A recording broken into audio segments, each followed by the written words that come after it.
I'm Tom Blake. I'm a dentist from Fort Wayne, Indiana, and I'm a mentor here at the Schuster Center. I'm Jeff Foltz. I practice in Atlanta, Georgia, and I'm also a mentor here at the Schuster Center. We're here today to help you as you take your first steps out of dental school, or if you're just a newly practicing dentist, to be able to make some choices about the level of dentistry that you want to practice. There are several different levels, and we're here to kind of explain those to you and hopefully help you make a decision that's good for yourself. As an overview, there's 4 different levels of practice. The first level is a commodity or managed care driven practice, and that's primarily emergency care, extractions, partial dentures, and really relating to emergency or crisis kind of care that the patient presents at the time. The second level of repair is a dental repair or primarily insurance-driven kind of practice, which is really treatment is dictated by the insurance benefits that the patient has at the time.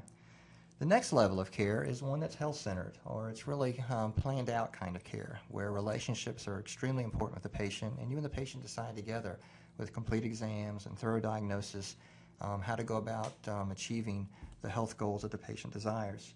And then lastly, there's a systemic or a complex level of care that involves some interdisciplinary approach with many specialists. This typically is very involved kind of care that is very complex, very complicated, and revolves around lots of different relationships with many different practitioners and much training. So let's break these down a little bit for you so that you can really make a good decision on what you might like to do in your life as a dentist. And just because you pick one of these right off the bat, it does not mean that you'll be doing this for the rest of your life. I mean, there are many dentists who start off in one level of dentistry, and through education and so forth, they are able to go to another level that maybe they hadn't experienced before. First one I want to talk about is the commodity or the managed care driven dentist type of dentistry. And this is the type of dentistry that many dental students that are first coming out, they end up in the clinical situation. And one of the things about it is that you don't have to take the time to do treatment plan or anything, because everything that comes in there is pretty emergency oriented, and you really don't have to really do a lot of thinking because you have a boss that kind of tells you exactly what you're going to do and when you're going to do it and how many that you're going to do. But it's a good way to get experience right off the bat because you are still learning. I mean, just because you get out of dental school doesn't mean you're done. So you will not have a lot of time to spend with your patients, however, and staff probably really doesn't like running around quite as much as you have to because the rooms turn over very quickly. And the hours are long, which a lot of people will kind of say is a real detriment to their life with their family and friends. The next level of care is a dental repair or insurance-driven kind of practice. Some of the payoffs with that is that it does require more development of relationships with your patients, which is nice. There you're able to develop those relationships and really make friends in your practice with your patients.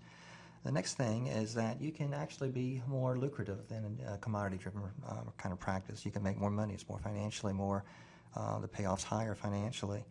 And then also another payoff is that it doesn't require the cost and the time needed to learn the more complex comprehensive care. You can really make a difference in your patients' lives in a pretty cost-efficient, time-efficient, educational way. Now, some of the consequences of a dental repair-oriented practice is that you are seeing a lot of patients, and with a lot of patients brings about a lot of stress. So that definitely is a consequence. And along with that, with the high stress, sometimes you do give up control and freedom of your treatment plans. And so because the insurance is dictating those treatment plans, then you're pretty much just at the whims of the insurance company. So you're losing control and time that way. The third kind of practice that pretty much exists in our profession is the health-centered or planned care practice. And this is a type of practice that many dentists that we know really enjoy participating in because you actually can do one of the things that you probably said at your dental school interview of like, I really want to help people. And this is one of the really nice things about being in a health-centered and planned care practice, that you do develop those long-lasting relationships. and these patients become part of your family. Also, this very critical in this type of practice is the fact that your patient and you are co-coordinators or co-creators of your treatment with the patient, and so it's that you're working hand in hand with that patient to be able to create the health that they have come to your office to get. As well as the fact is, once these people trust you and they become part of your family, this does become something that can be very profitable for you and your family. The biggest thing that I can say about the health-centered and planned care practice is that you really have to take the time to take the appropriate continuing education, which will be mentioned on another webinar that we will have talking about continuing education. But the training that you need in the technical and communication and leadership practice management is just essential to make your practice work the best that it can. The last level of care that we have is systemic complex care, interdisciplinary care. And that's the most involved level of care of the four we've mentioned. Now, one of the payoffs of that is that you really have the most freedom to create the appropriate treatment plan for the patient. So whatever the patient needs, however involved, however complex it is, you've got the freedom to be able to create that. And you do that with the relationships you establish with the other specialists and practitioners involved, and of course the relationship with your patient, because you'll be spending a lot of time with them.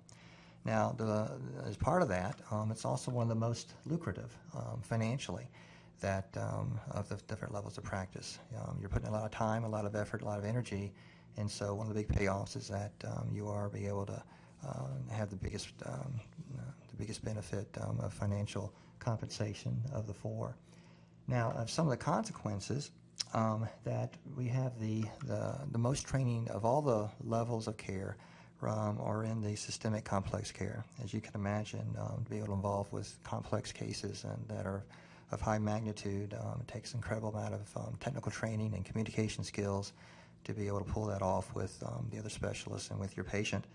And so you need time to plan. You need time to be able to build up the treatment plans, to be able to coordinate, and to be able to facilitate with your other specialists, and to be able to explain to the patient what to expect and what's going on.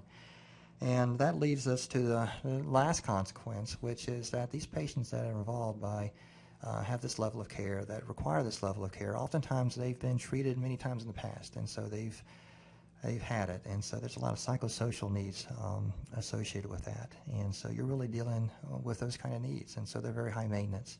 So they require a lot of empathy, a lot of listening, a lot of time to really help them walk through that process and hold their hand through this whole long process.